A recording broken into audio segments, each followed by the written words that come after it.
Email આવેલો અને કોર્ટને ધમકી ઉડાવી મૂકવાની ધમકી આપેલી.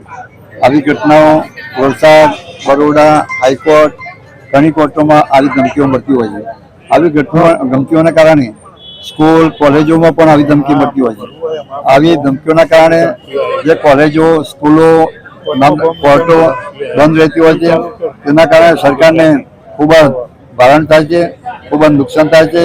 આખો દિવસ પોલીસ તેમજ વકીલો, પક્ષકારો, કોર્ટનો સ્ટાફ, કોર્ટનું મેનેજમેન્ટ તમામ કોર્ટની કામગીરીથી દૂર રહે છે. જેના કારણે ખૂબ જ નુકસાન થાય છે. આવી ધમકી જો સુધી આપનાર પકડાય નહીં અને એને સજા ના થાય ત્યાં સુધી આવી ધમકીઓ હંમેશા મળતી રહેવાની.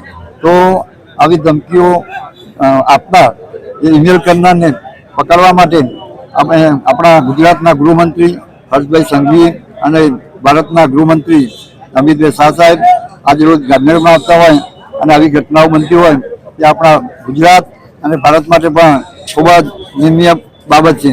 કારણ કે આવી ઘટનાઓ બને નહીં તેના કારણે આપણે સજાગ રહેવું પડશે અને આવા ઈમેલ કરનારને પકડીએ અને સજા થાય તો જ આવી ઘટનાઓ બનતી અટકશે તેવી મારી વિનંતી.